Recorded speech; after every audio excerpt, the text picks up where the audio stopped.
Muy bien, buenas noches.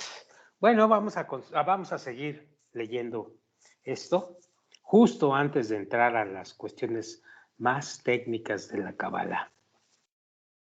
Vamos a ver qué nos regala aquí el maestro en esta parábola y qué es lo que nos quiere decir con esta parábola. Bien, iniciamos. Parábola de la grandeza del esclavo con la ayuda de los ministros. Está escrito: ¿por qué uno que es elevado cuidará a otro que también lo es? Y aquellos que lo son más, de igual manera harán sobre ellos. Esto requiere, dice el maestro, de una respuesta firme.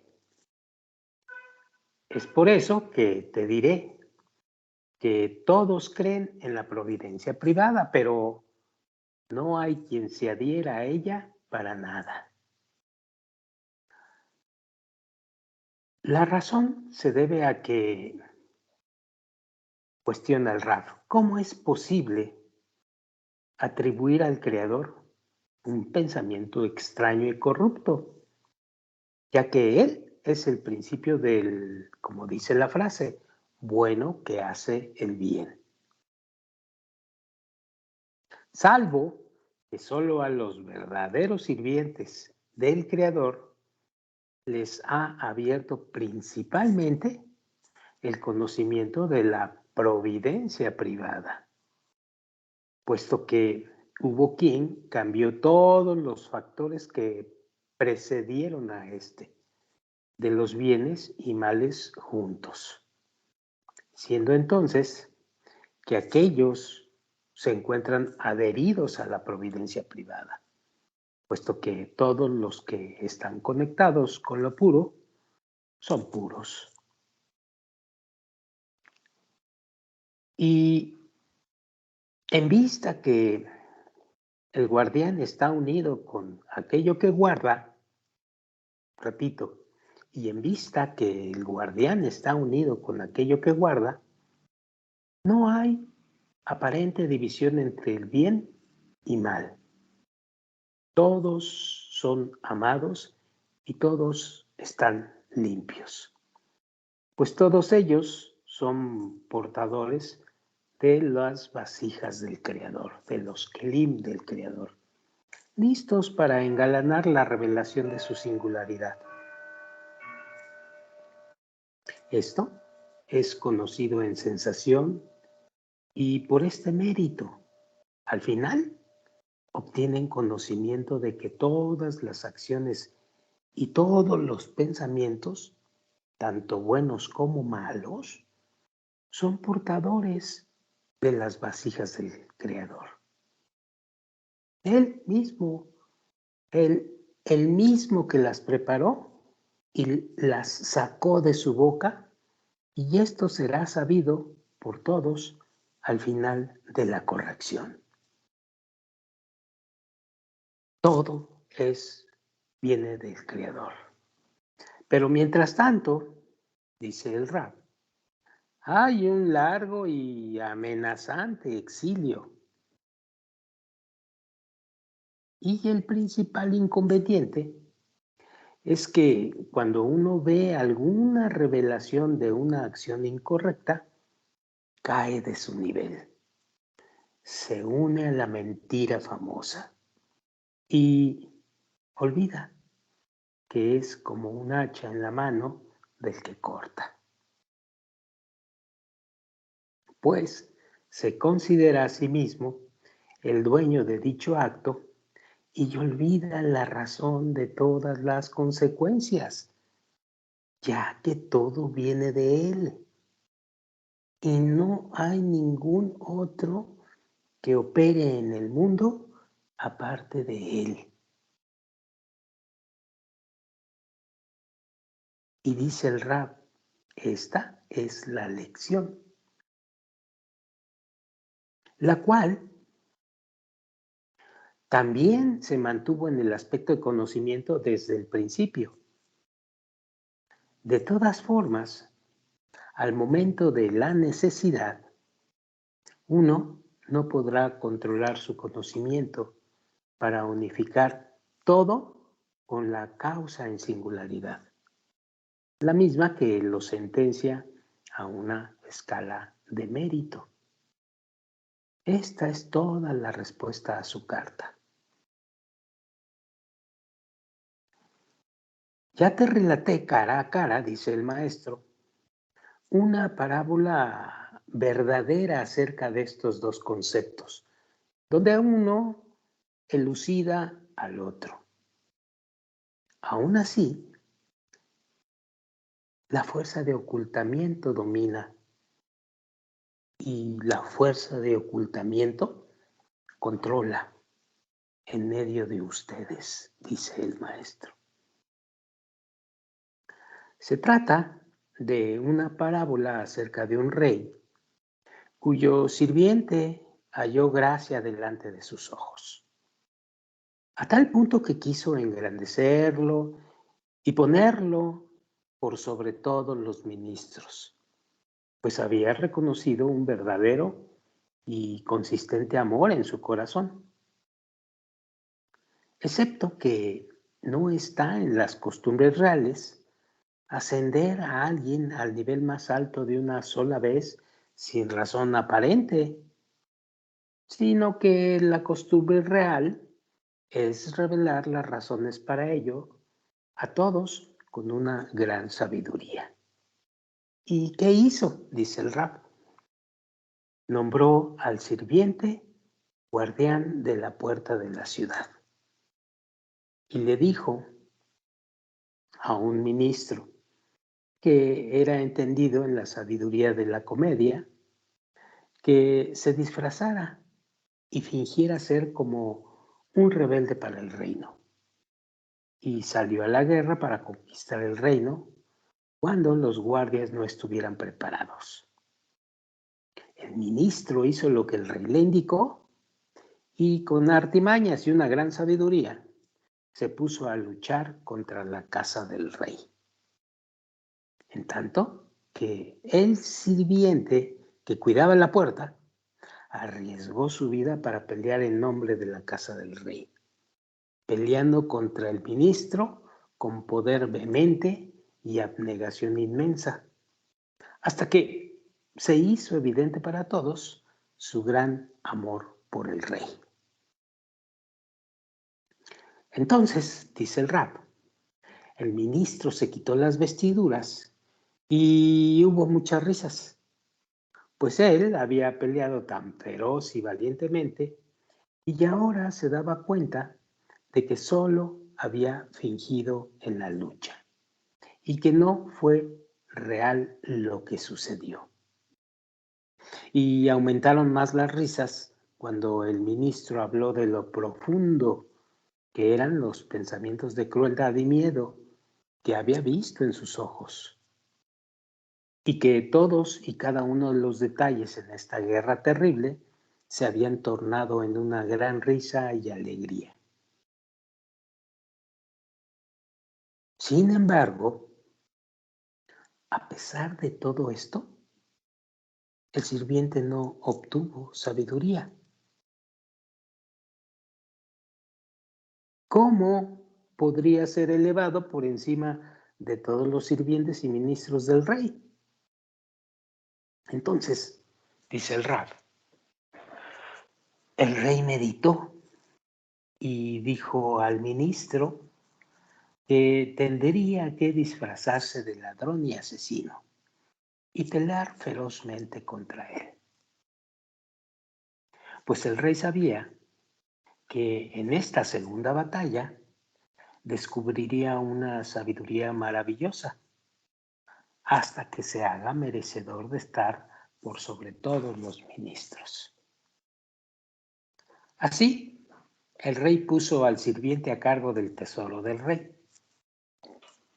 Y en esta ocasión, el ministro se disfrazó de ladrón y asesino sin escrúpulos y llegó para saquear el tesoro del rey.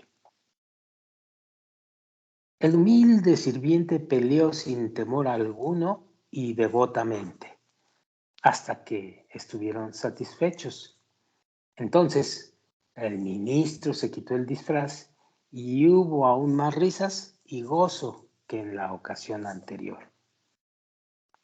Los detalles que usó el ministro provocaron muchas risas, pues en esta ocasión el ministro tendría que ser más listo, pues era evidente que nadie en el reino era cruel.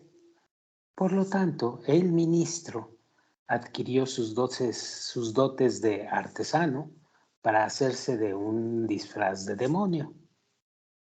Mientras tanto, el sirviente heredó sabiduría y conocimiento después de los eventos y fue erigido por la eternidad.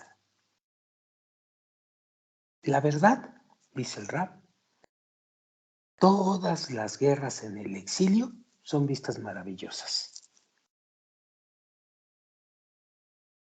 Y todos saben en su interior que cualquier tipo de gozo trae bien. Aún así, no hay una táctica para aliviar el peso de la guerra y las amenazas. Ya les he hablado largamente de ello cara a cara y ahora tienen el conocimiento de uno de los finales de esta alegoría. Y con la ayuda del Creador entenderán la alegoría en sus otros finales también.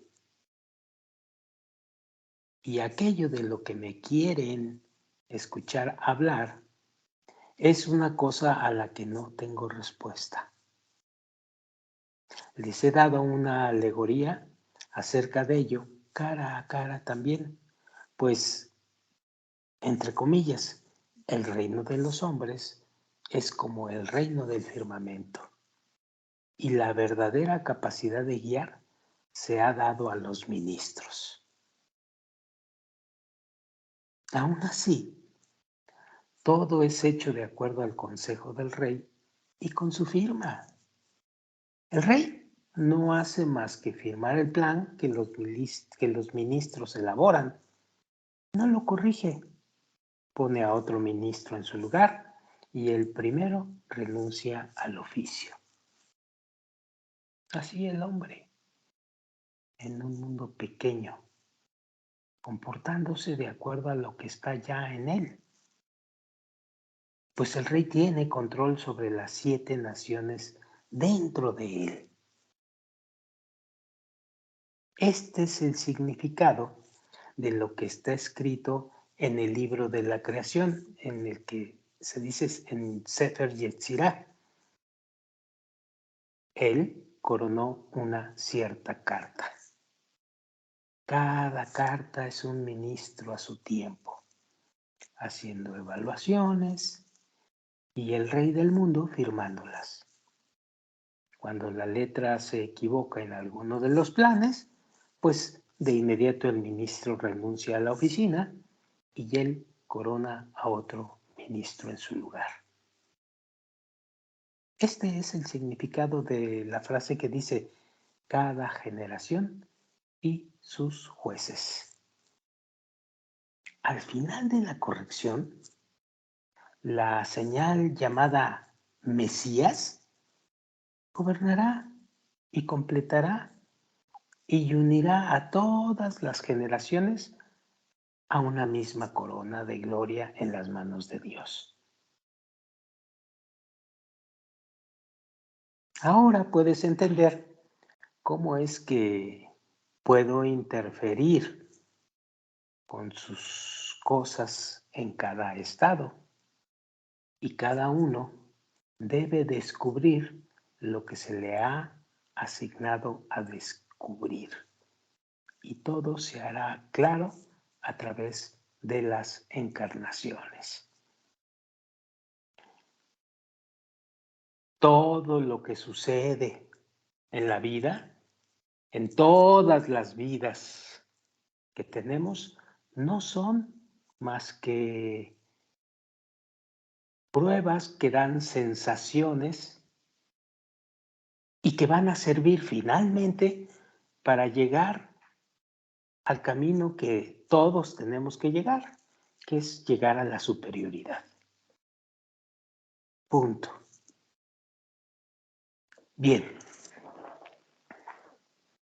Pardés. Vamos a ver qué significa esto y qué es lo que el Raf nos quiere dar a entender con ello. Dice así. 4 entraron al Pardés, dice la frase, etc. Antes de que fuera creado el mundo, estaba él y su nombre son uno. Antes de que fuera creado el mundo, estaba él y su nombre son uno. Es decir, antes de que el mundo fuera creado, existía el otorgamiento y el deseo de recibir. Y es uno.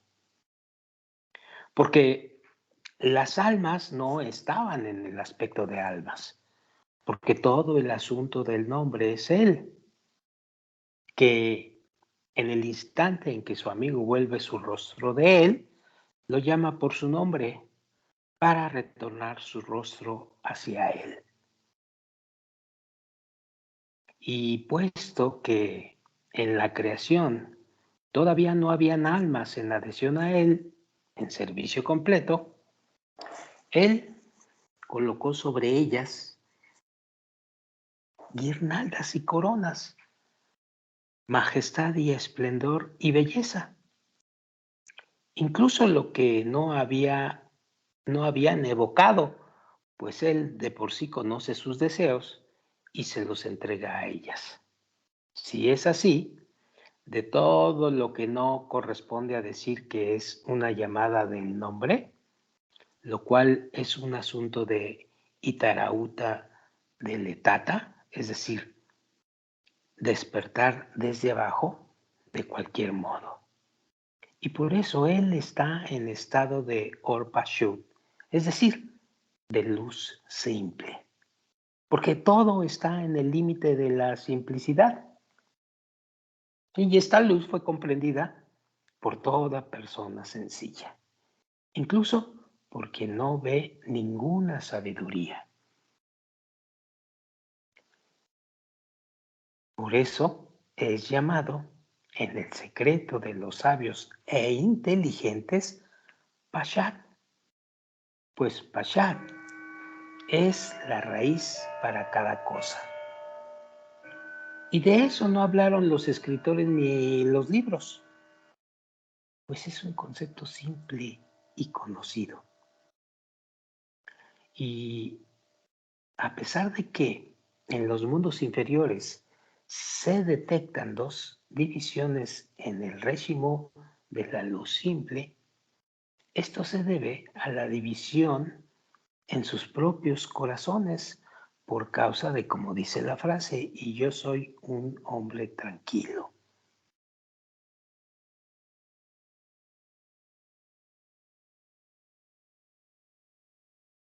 Aún así, en la parte mencionada más arriba, no hay ningún cambio en las representaciones que puedan hacer. Es cual un rey que ha tomado a su querido hijo y que lo ha colocado en su gran y maravillosa arboleda. Y cuando su hijo abrió los ojos, no se detuvo a mirar el lugar donde estaba parado, sino que debido a la gran luz en la arboleda, su vista se posó a lo lejos, cual la distancia entre el este y el oeste. Y él echó su mirada solo sobre los edificios y los palacios a lo lejos en el oeste. Y caminó durante días y meses, deambulando y admirando la gloria y la generosidad que estaba viendo en el oeste y que estaba ante sus ojos.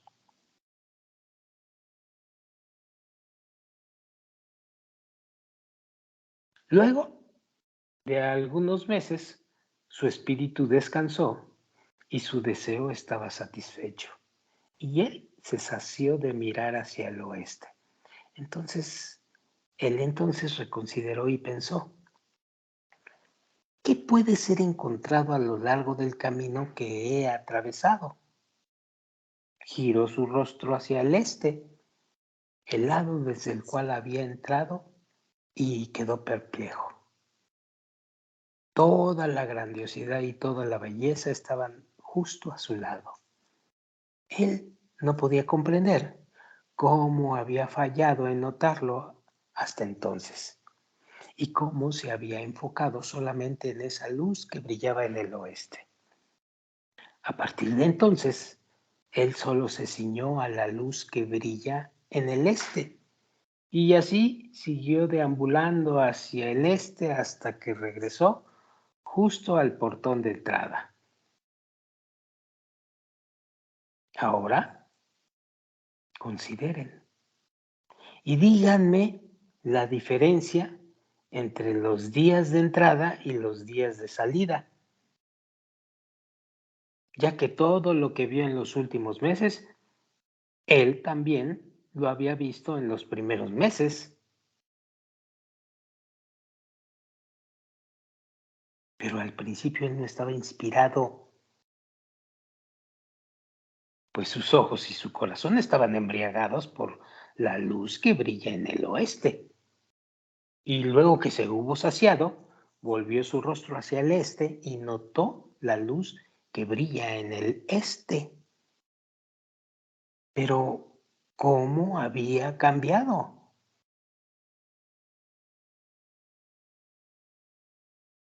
Pero al estar cerca de la entrada, hay lugar para desvelar la segunda forma, que los sabios llaman remés, que como en ¿qué es lo que tus ojos insinúan? Es cual un rey que le insinúa a su querido hijo y lo amedrenta con una guiñada de ojo. Y aunque el hijo no comprende nada y no ve el temor que se encuentra oculto en esta señal, aún así, debido a su devota adhesión a su padre, él pronto salta de ahí hacia otro lado. Este es el significado de la segunda forma que se llama remes, ya que las dos formas, pashat y remes, están registradas en los inferiores como una raíz, como lo escriben los meticulosos, que no existe ni una palabra que tenga una raíz de dos letras llamada la raíz de la palabra. Esto se debe a que no se puede deducir significado alguno de una sola letra. Por eso la sigla para Pashat y Remes es par, que es la raíz de par ben bakar, toro joven en este mundo. Y pria y revía, que es multiplicación, surgen también de esa raíz. ¿Notan ustedes el asunto del el camino que nos van, cómo vamos dirigiéndonos en el camino? ¿Cómo nos dan, cómo la luz nos va guiando, nos cansamos y tratamos de buscarle a otro lado y encontramos cosas que no habíamos visto? Y así es nuestra búsqueda aquí. Bien, vamos a seguirle. Luego aparece la tercera forma. Perdón. Luego aparece la tercera forma, que los sabios llaman drush. Por eso no había drisha, que se llama demanda de nada, como en él y su nombre son uno. Pero en esta forma hay una subtracción, adición, interpretación, que es estudiando, y descubrimiento.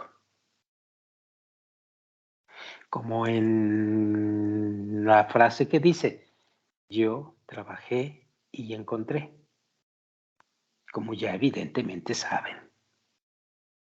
Esta es la razón por la cual este lugar se le atribuyó a los más bajos, ya que allí existe un Itararuta de Letata, un despertar desde abajo. En lugar del despertar del rostro, del este hacia arriba, a través de antes que ellos llamen, yo contestaré.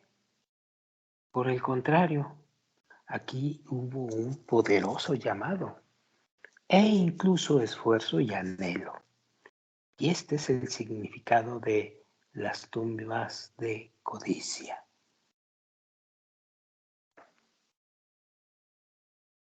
Luego comienza la cuarta forma, que los sabios llaman Soth, secreto.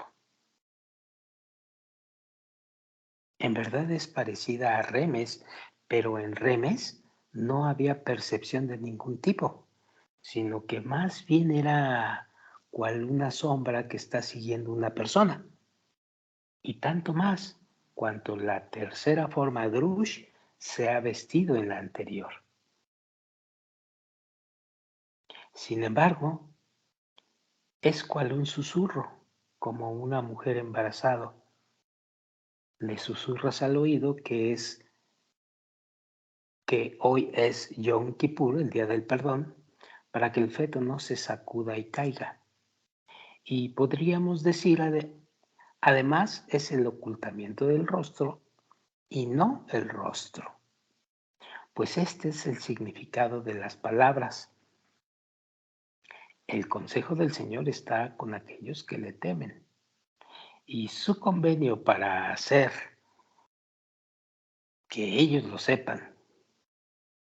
Por eso es que él hizo varios círculos, hasta que una lengua susurrante le dijo, él les ha dado teref, comida, y aquellos que le temen, y no trefa, comida no kosher, como aquel soldado que se ha mofado. Tú has comprendido esta respuesta por tu cuenta y me has escrito en tu carta, aunque tímidamente, que eres soltero y que por lo tanto eres naturalmente amable y es suficiente para el entendido. Estamos hablando del proceso de ir caminando en el sendero, pero ya en espacios donde estamos siendo habilitados con la luz interior.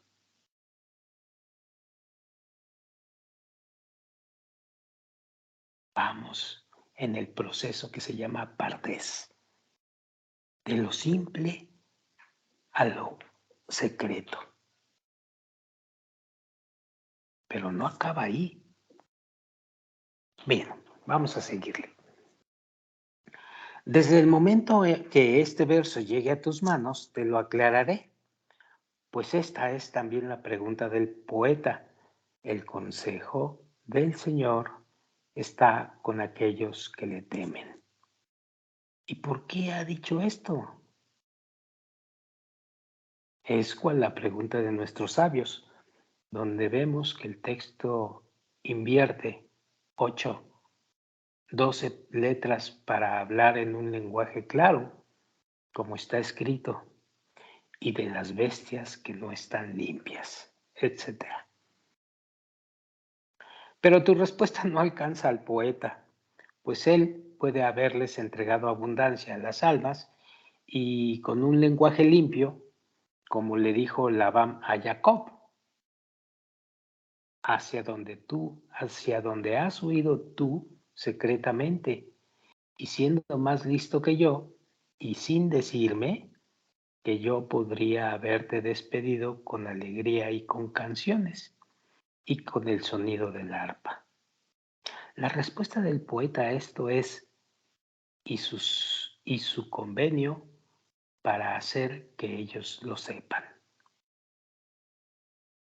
Este es el significado del corte, la remoción y el derrame de sangre, o sea, los 13 convenios individuales. Pues de no haber sido de esta manera el secreto, sino en otra lengua, estarían faltando 4 correcciones de las 13 correcciones de Dikna y solo quedarían las 9 correcciones de Dikna en Serampin. Así, Serampin no estaría vistiendo Arehampin, como es sabido por aquellos que no conocen el secreto del Señor. Este es el significado de, como dice la frase, y su convenio para hacer que ellos lo sepan. Y este es el significado de el mérito ancestral ha acabado, pero el convenio ancestral no ha acabado. Bien, déjanos volver a nuestro tema que es Pard, Parad y Pardes. Este es el orden y la combinación desde arriba hacia abajo. Ahora puedes comprender a estos 4 sabios que entraron en el Pardés, o sea, las 4 formas llamadas Sod, ya que el inferior contiene los superiores que lo precedieron. Por eso, todas las 4 formas están incluidas en la cuarta y están a la derecha, a la izquierda, adelante y atrás. Sod quiere decir secreto. Las primeras 2 formas son la derecha y la izquierda, o sea, par. Este es el significado de lo que dijo acerca del lado exterior en el monte del templo. Todos los sabios de Israel carecen de valor ante mis ojos. Estos son Ben Asaí y Ben Sumá, pues estas almas se nutrieron de las 2 formas par. Y las 2 últimas formas son el panim, frente, y el ajor, posterior, que es Rabí Akiva, que entró en paz y salió en paz. Ellos correctamente afirmaron, indica que para cada abrojo pueden aprenderse montañas de leyes. Ajor, que significa posterior, es Elisha ben Abuyá, que se extravió y se volvió herético. Nuestros sabios dijeron al respecto que uno no debe crear un perro malvado en su hogar, pues se extraviará. Todo lo que fue dicho respecto de ellos, se asomarán a mirar y murieron. Se asomarán a mirar y resultaron heridos. Se extraviaron. Fue dicho respecto de esa generación cuando se reunieron todos juntos, pero estaban todos completamente corregidos, uno a uno, como es sabido por aquellos que conocen el secreto del Gilgul, de las rotaciones del alma. Sin embargo, luego de ver la lengua de Goodspeed, el traductor, él dijo: retornar, oh niños reincidentes, excepto por los otros. Y Rabbi Meir, el discípulo de Rabbi Akiva, tomó su lugar. Es cierto que la Gemara también lo encuentra difícil. ¿Cómo consiguió Rabbi Meir aprender Torah del otro? Y han dicho que él había hallado una granada, comió su interior y tiró la cáscara. Otro. Y algunos dicen que él corrigió la clipa, cáscara, también, como cuando se eleva humo encima de su tumba. Ahora puedes comprender las palabras de Elisha ben Afuyá. Aquel que enseña a un niño, ¿a qué se parece? ¿Cuál tinta escrita sobre un papel? O sea, el alma de Rabbi Akiva. Y aquel que enseña a un anciano, ¿a qué se parece? ¿Cuál tinta escrita sobre un papel usado? Se dijo a sí mismo. Este es el significado de su advertencia a Rabbi Meir, así de lejos la zona del Shabbat, pues comprendió y estimó los pasos de su caballo, ya que él jamás se había bajado de su caballo. Y este es el significado de a los transgresores de Israel, el fuego del infierno no los gobierna. Y están tan llenos de misbot como una granada. Él dice que es tanto más aún con el altar de oro, que tiene meramente el grosor de una moneda de oro. Estuvo en pie por algunos años y la luz no lo gobernó, etc. Los presumidos entre ustedes están tan llenados con misbot como una granada. Tanto más aún, como dijo él, que también la clipa está corregida. Sabe que el gran Rabbi Eliezer y el Rabbi Yehoshua también pertenecen a las almas de Par, al igual que Ben Asaí y Ben Sumá.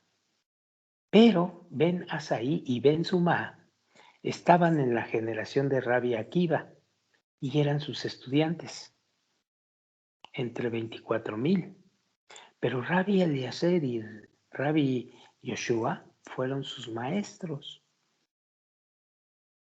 Esta es la razón por la cual se dice que en vez de Rabbi Eliezer, ellos estaban purificando las purificaciones Pashal que habían hecho sobre el horno de Acnaí, ya que lo cortaron en rebanadas, 18 rebanadas, y colocaron arena entre cada 2 rebanadas.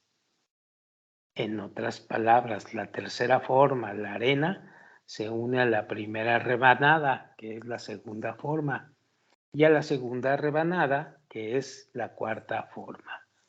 Miren ustedes, no le están entendiendo nada porque está hablando de las cualidades que vamos a estudiar adelante. Pero hay que ser muy cuidadoso en las leyes que aprendimos de inicio en la Kabbalah. Todos estos nombres se refieren a estados en la espiritualidad. Y todo esto que está diciendo de las rebanadas y de la tierra y demás, no son más que pistas que nos están dando para entender el camino que debemos de hacer en cuanto a la transformación del deseo egoísta hacia el altruismo, hacia el deseo de otorgar. Bueno, siendo esto, vamos a seguir adelante. Y naturalmente la hermana y la conciencia se juntan en una.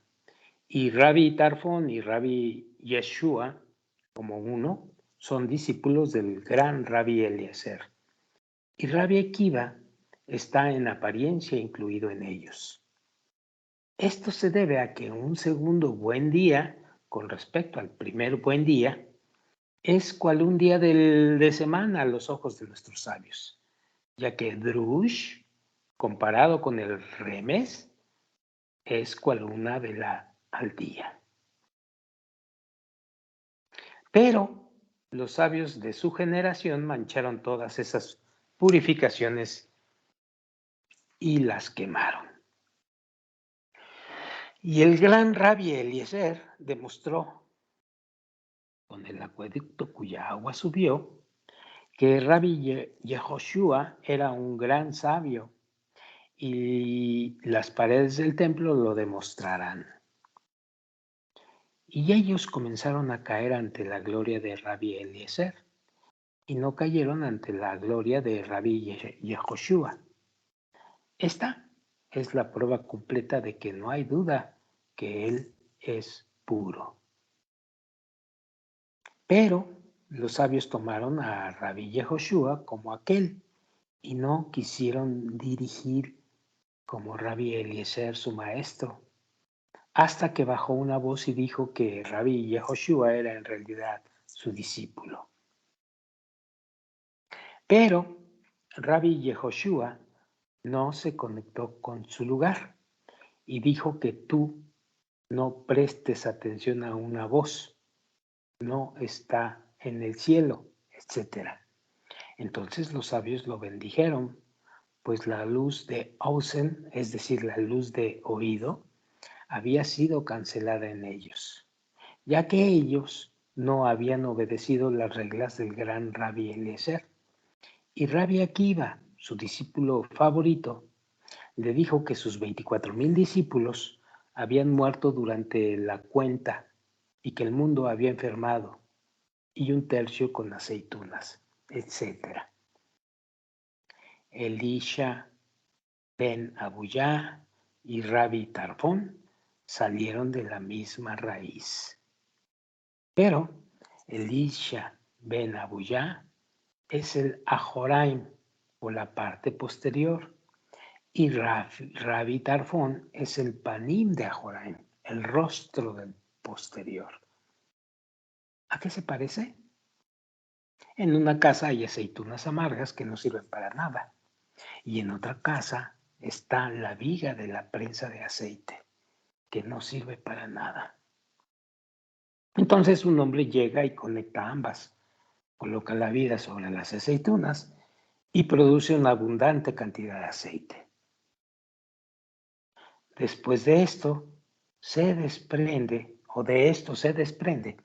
que el buen aceite que aparece es el panim, la viga es el ajoray, y las sencillas herramientas de madera se tiran luego de que han completado su trabajo. Comprende que esta costumbre radica en la expansión de las raíces hacia las ramas, en mundos inferiores a estas. Pero en su raíz ambas aparecen de una sola vez, cual una persona que repentinamente entra a la prensa de aceite y ve la viga, y debajo de la misma una enorme pila de aceitunas con aceite fluyendo abundantemente de ellas.